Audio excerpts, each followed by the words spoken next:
Gledate Gorenjska poročila na GIF TV. Lepo pozdravljeni. Vlada je danes sprejela zakon o zdravstveni dejavnosti. Lahko rečem, da ključen zakon v nizu sprememb zdravstvenega sistema. Zakon, s katerim nam bo uspelo ubraniti javno zdravstvo. Zakon bo po mojem mnenju na kratek rok mogoče nekaterim povzročil bolečine, a na dolgi rok bo to končno, lahko rečem, ozdravil kronične bolezni zdravstvenega sistema, ki se vlečejo že dolga leta. Mi se zavedamo, da tudi pri nadaljnjih korakih ne bo lahko, ampak bomo na tej poti absolutno vztrajali. Tako na koaliciji, kot tudi kasneje na vladi, smo se seveda dotaknili aktualnih, če tako rečem, omrežnin. Postopki tečejo. Naša želja je, da pridemo do najboljše možne rešitve v dobro državljank in državljanov. Vlada je seveda razpravljala tudi predlogu razrešitve članov Sveta Agencije za energijo. Dokončnih odločitev in posameznih korakov seveda tu še ni. Tudi zato, ker bo pristojno ministrstvo odgovorilo na pozive Evropske komisije, kar je v tem trenutku edino pomembno, da če bo vlada zaznala stvari, ki škodujejo Slovenkam in Slovencem, ne bo gledala stran, ampak seveda bo ukrepala in seveda v okviru zakonodaje. Na koncu pa bi rad poudaril še poziv, kar se tiče premoženjskega davka, in sicer do 25. januarja zbiramo odzive in komentarje na izhodišča za obdavčitev premoženja in ukrepe za razbremenitev dela.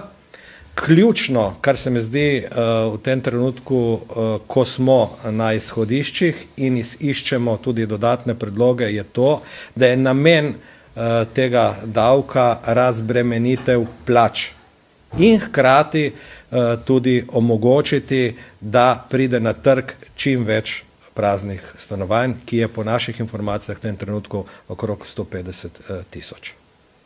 Toliko z moje strani. Hvala lepa. Tamle Marko Milenkovič, TV Slovenija. Počakajte, da dobite mikrofon. Dve vprašanje imam.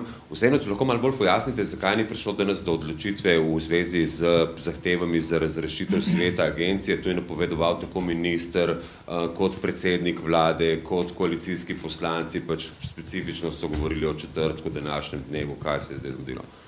Ne, gledajte, vmes je prišel poziv agencije. Moram povedati, da smo tudi na sami seji razpravljali tudi o možnosti ustavne presoje samega zakona. Ne želimo narediti koraka v napačno smer.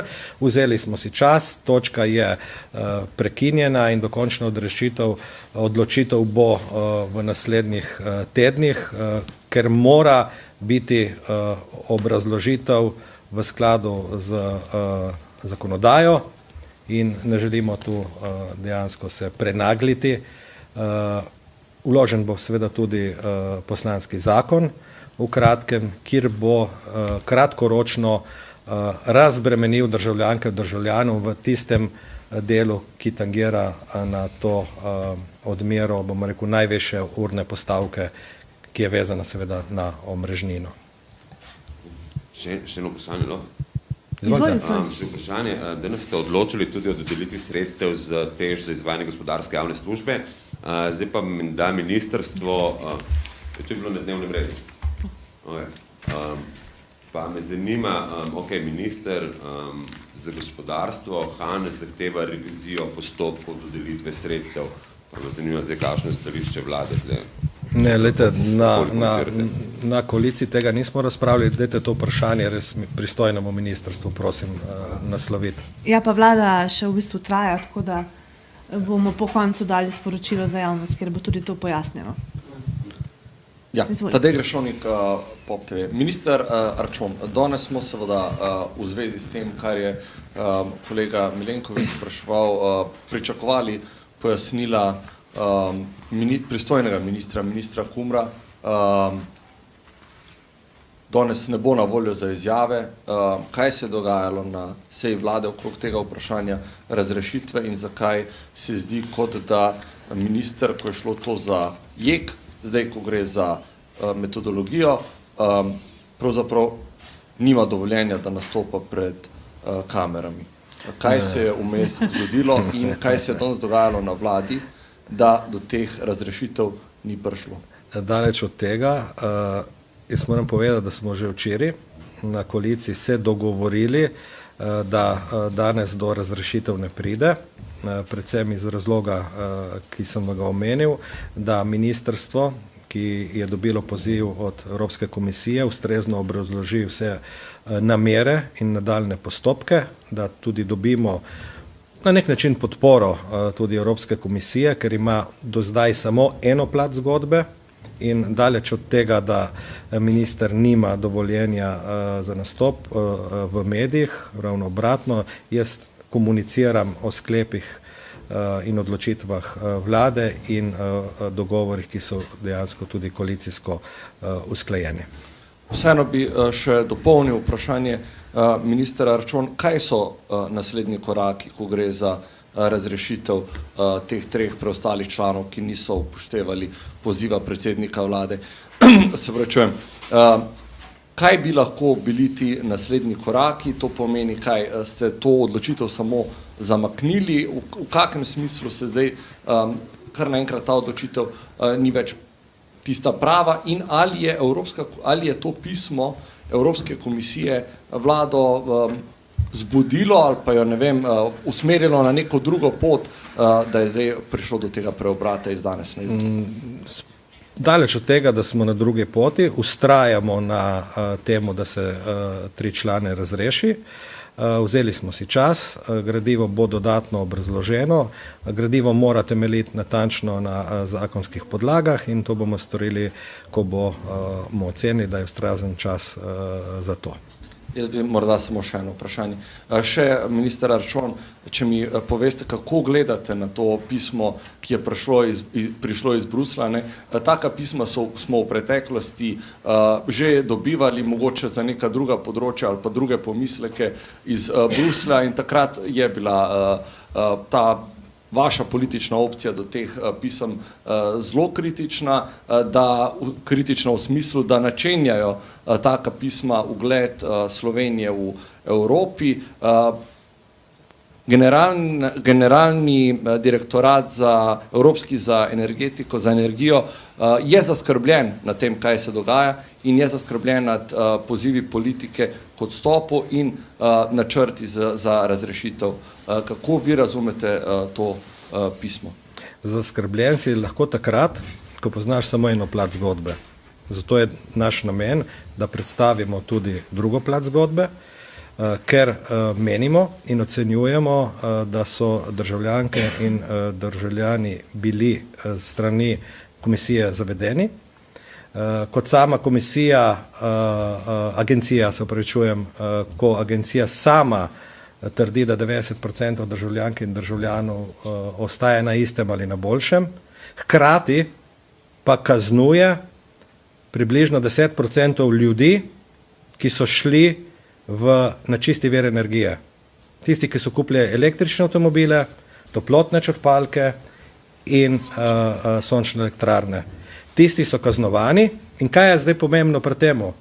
Sporočamo državljankam in državljanom, 90%, da naj ne grejo na čisti vir energije, ker bojo zato kaznovani. In če danes vprašate proizvajalce ali prodajalce teh tehnologij, za koliko je padla prodaja, boste dobili odgovor prav na to vprašanje. Danes se ne splača več. In Slovenija, ki je ena bolj prodornejših držav v Evropski uniji na področju zelene transformacije, če temu tako rečem, je dejansko cilj zastavlja, da bo 2030 bomo prišli v največji meri prav na te tehnologije. In danes je agencija z njihovim ravnanjem zaustavila oziroma blokirala ta zeleni prehod. Se opravičujem, Izvolite. moram replicirati. Marko, prosim, samo glede tega odgovora. Pred 2 dnevoma sem bil, smo snemali izjavo Ekosklada, kjer so jasno povedali, da ta nova metodologija ne podira računice nekih zelenih investicij, konkretno je šlo za toplotne črpalke. Nasprotno slišali smo tudi pomisleke svetovalcev, ki pravijo celo, da ko bo vladna uredba več ne bo v veljavi, to je ta, ki zamejuje ceno elektrike, da bo to bistveno večji udarec za vse ljudi, recimo konkretno s toplotnimi črpalkami, kot pa ta višja omrežnina, ta hip.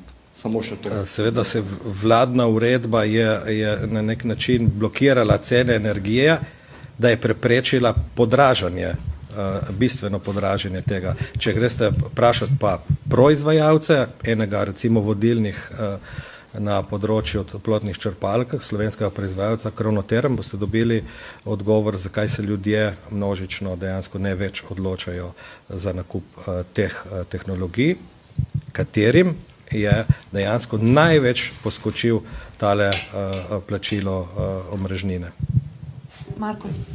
Dejali ste, da se boste odločili v naslednjih tednih, mesecih, vendar s tem, ko se ne odločite, razumeli smo vas, da nimate namena dopolniti sveta agencije, dejansko onemogočate delovanje celotne agencije in uveljavitev kakršnekoli sprememb omrežnine, ki bi šle morda tudi v vašo smer. Mislim, kaj zdaj bomo čakali, da se kakšen je načrt, malo dolgo čakati zdaj par mesecev? Ne, kratkoročno bo poslanski zakon z ukrepom posegel v to, da dejansko tisto najvišjo tarifno postavko jo ukine in hkrati potem imamo čas nekje do novembra za to urediti, zato v stvareh ne želimo se dejansko prenagljati. Lahko se bo zgodilo to že drugi teden. Treba je povedati, da vlada da predlog razrešitve državnemu zboru. Državni zbor je tisti, ki na koncu odloči. Mi moramo pa stati za našimi odločitvami, jih argumentirati in dejansko dobiti tudi ustrezno zakonsko podlago. Ampak dejansko s tem sem tu zamotil, deluje malih tavo, da agenciji zvežete roke in ustrajate pri razrešitvi in ne dovolite. Na začetku se je še govorilo, da morda bi lahko prilagodili to metodologijo, zdaj ste pa pač zaostrili do te mere, da razen razrešitve ne pride nič drugega poštev. Dejansko pa nimajo možnosti karkoli spremeniti zaradi pač tega, ker ne dopolnite sveta. V tem trenutku njihova dejanja ne kažejo v to smer, zato pri naši odločitvi tudi ustrajamo. Ja? Matej Luzar, STA, 2 vprašanja imam. Prvo je, ali drži, da je vlada Ministrstvu za okolje naložila naj vloži zahtevo za ustavno presojo omrežninskega akta? Ne drži. Drugo se pa nanaša na podjetje CSS, to invalidsko, ki se mu obeta likvidacija. A je sprejela kakšno odločitev v zvezi s tem podjetjem? Vlada ni sprejela odločitve, na koncu je bila o tem tudi razprava, tudi na koaliciji. Predsednik vlade se je osebno zavzel tudi za to tematiko. Naloga pristojnega ministra, gospoda Mesca, je, da vodi dialog z podjetjem, zaposlenimi in z SDH-jem in poroča o aktivnostih. Hvala. Pozdravljeni, hvala lepa. Se pravi, danes je vlada potrdila predlog novele zakona o zdravstveni dejavnosti. Kot veste, je zakon o zdravstveni dejavnosti eden izmed 2 ključnih zakonov na področju zdravstva, tako da je to spet eden od pomembnih korakov, ki jih je naredilo ministrstvo oziroma vlada. Novela zakona o zdravstveni dejavnosti sledi napovedanim usmeritvam, ki ostajajo ves čas že od izhodišč, že od začetka nespremenjene in enake in grejo v isto smer. Se pravi, namen predloga novele je, da regulira oziroma urejuje zdravstveno dejavnost. Kaj si od tega obetamo? Obetamo si večjo preglednost, neko boljšo informiranost in pa urejeno stanje na področju zdravstvene dejavnosti. Kot prvo, zakon oziroma novela zakona o zdravstveni dejavnosti natančno opredeljuje, kaj je javna zdravstvena služba. Javno mrežo na vseh ravneh zdravstvene dejavnosti po novem določa vlada. Zakon uvaja zdravstvene regije, ki so predvidoma bodo oblikovane na podoben način, kot so območne enote Zavoda za zdravstveno zavarovanje Slovenije. Zakon tudi predvideva oziroma kategorizira bolnišnice in sicer se pravi na specialne bolnišnice, splošne bolnišnice, na terciarne bolnišnice ter na univerzitetni klinični center. Zakon tudi definira in opredeli, kaj je dnevna bolnišnica.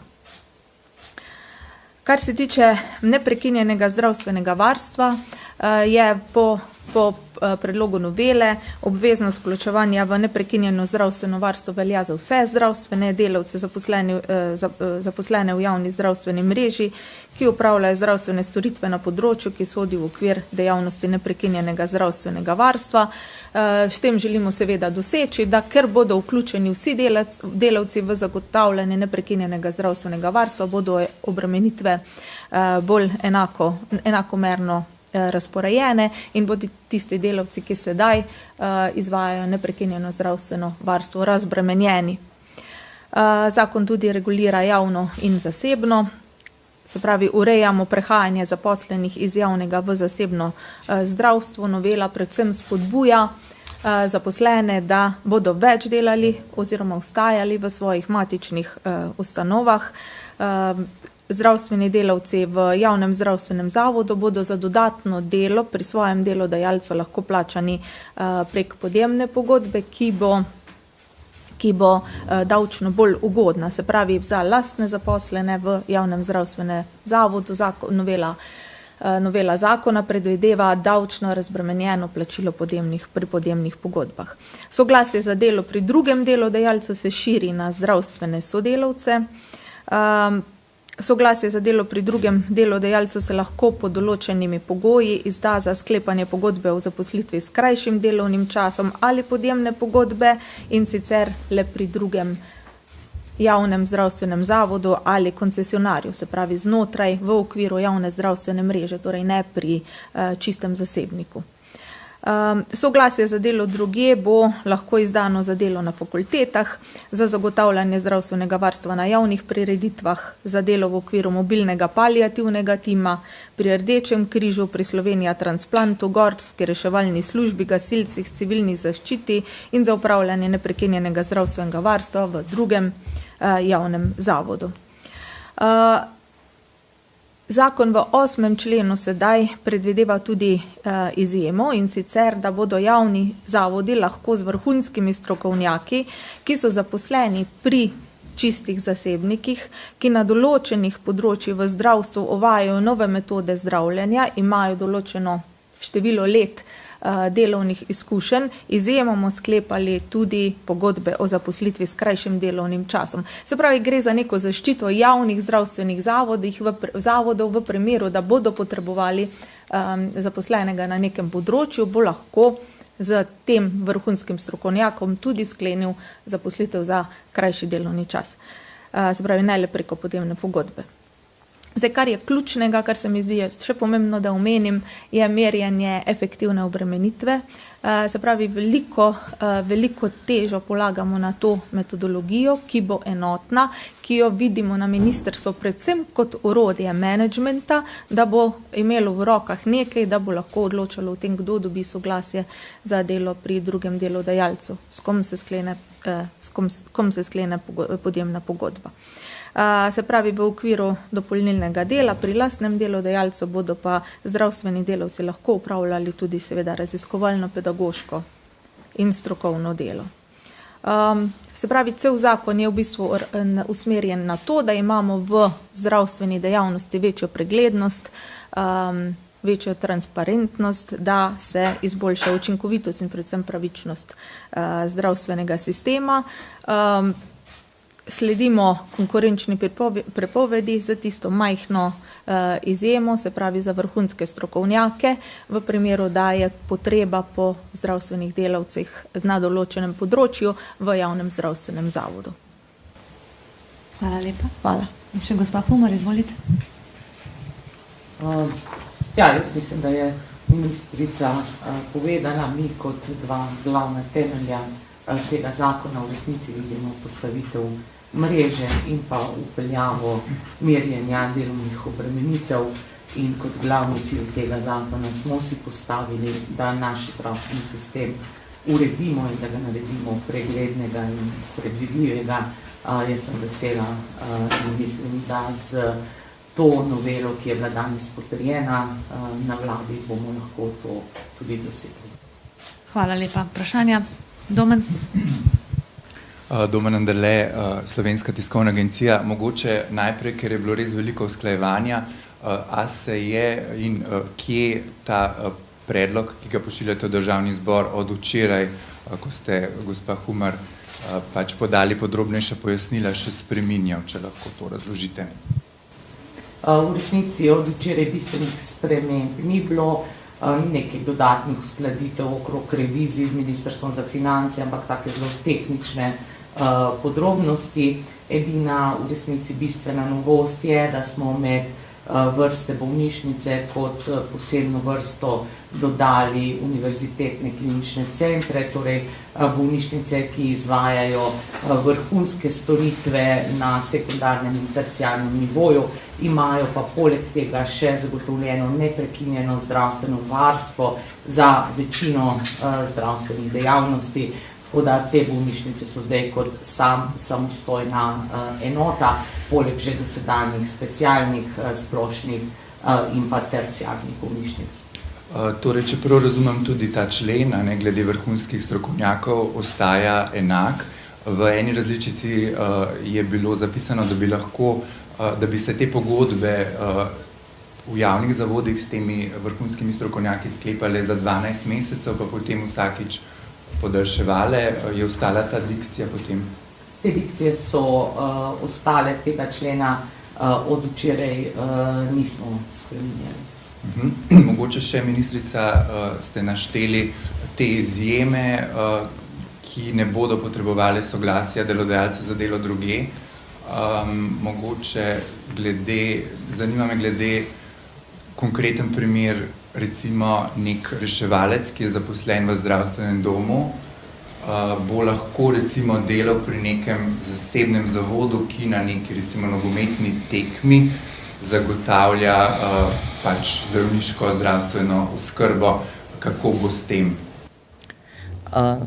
Bom jaz popravila. Za vsako delo izven ustanove, kjer je nekdo zaposlen, je potrebno soglasje. To je nekaj, kar predvideva že Zakon o delovnih razmerjih.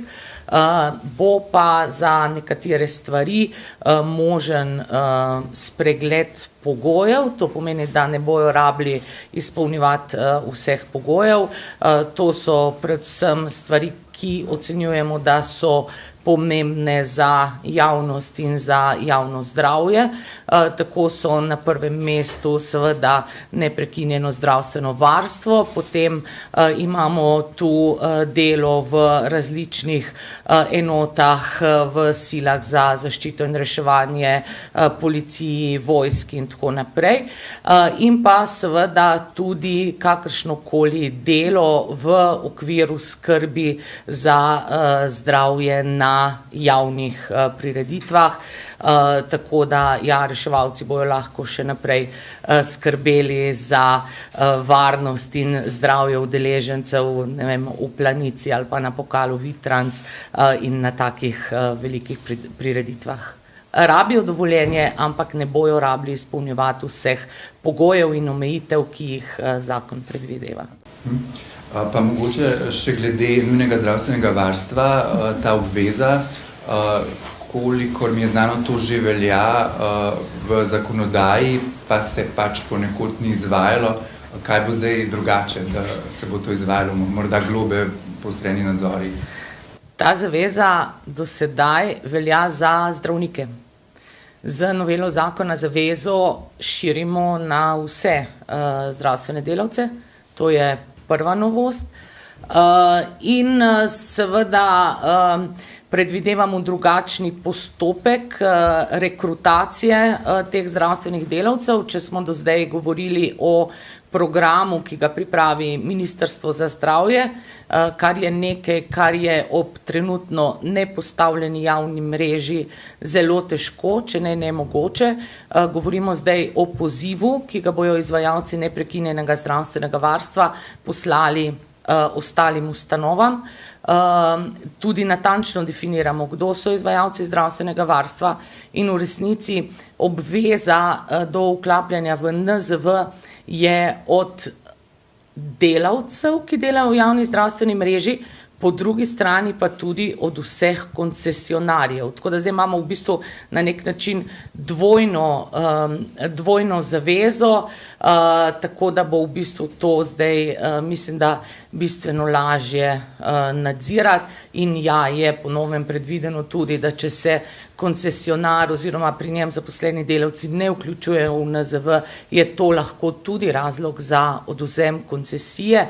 Te možnosti v sedanjem zakonu ni bilo. Še kakšno? Ne, imamo na spletu vprašanje, tako da mogoče damo prednost zdaj na daljavo. Emi Čepon z Pop TV-ja. Lepo pozdravljeni. Mene samo zanima, če imate morda v mislih kakšen konkretnejši primer vrhunskega strokovnjaka, ki uvaja novo metodo zdravljenja ali diagnostike. Morda, da si tudi laiki znajo predstavljati, kdo je ta skupina ljudi.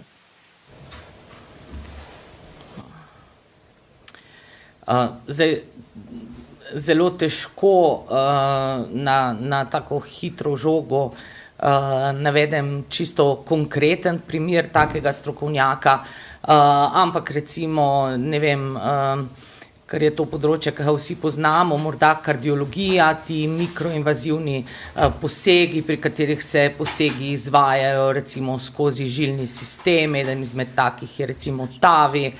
Če bi tu prišlo do neke velike novosti, ki bi prinesla spremembo v načinu zdravljenja, ki bi pacientu koristil stališča mogoče manj zapletov, krajšega okrevanja in tako naprej, in bi bilo to znanje na razpolago samo v zasebnem sektorju, potem bi lahko javni zdravstveni zavod za določeno obdobje takega strokovnjaka zaposlil, v tem času bi pač strokovnjak ta poseg izvajal tudi v javnem zdravstvenem zavodu, istočasno pa tudi naučil zaposlene v javnem zdravstvenem zavodu, da bi potem znali tak poseg opravljati samostojno, zato tudi začasnost teh pogodb, ker seveda novost je novost nekaj časa, potem pa postane dnevna rutina. Ema Čepon, imate še pod vprašanje? Zanima me morda še glede merjenja delovne obremenjenosti. Očitno imajo nekateri zdravniki so izpostavljali, da so neki bojazni, kako se bo to merilo, na kakšen način, ali bojo rezultati merodajanja, bo merjenje objektivno in tako naprej. Metodologijo, če sem prav razumela, še pripravljate.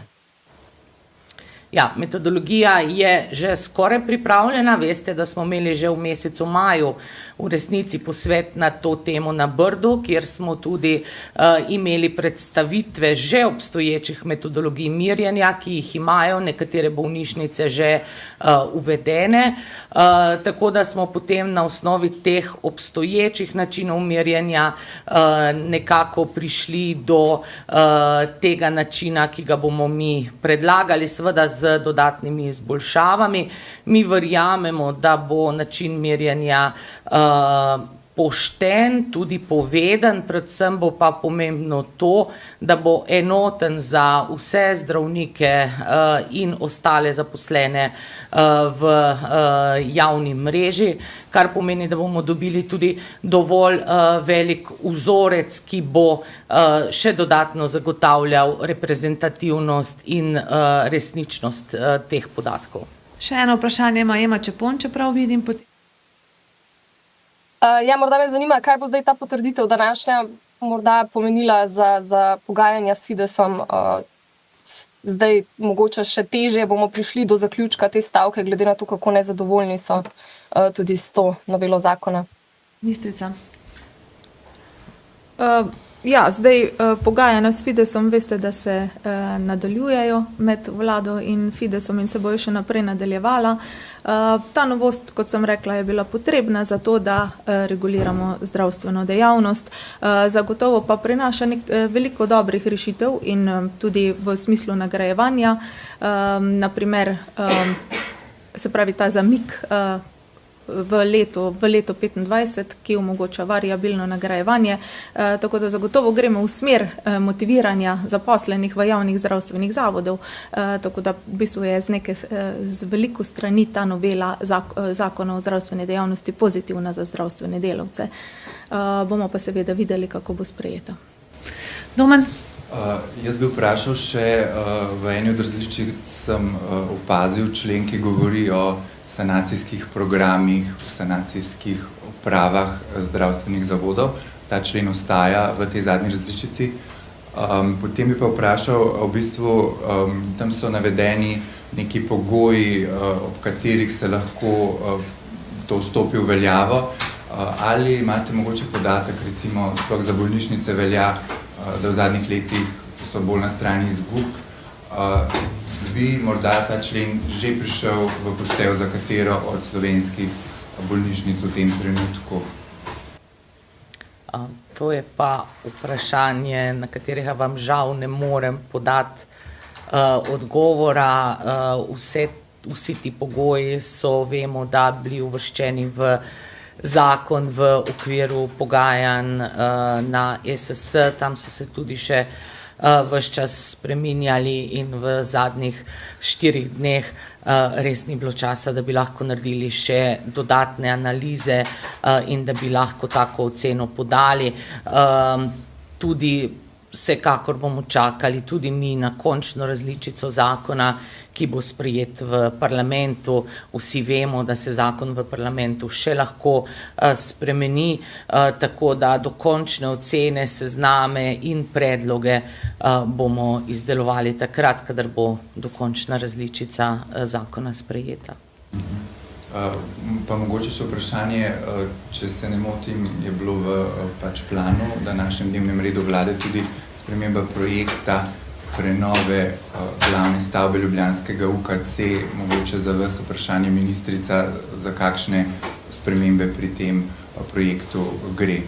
V bistvu je to bilo pa samo, ker se financira hospital iz drugih virov, se pravi ne iz evropskih sredstev, pač pa iz integralnega proračuna, to je bilo že pred časom narejeno, smo zdaj potrebovali na mesto soglasja Ministrstva za kohezijo, soglasje vlade.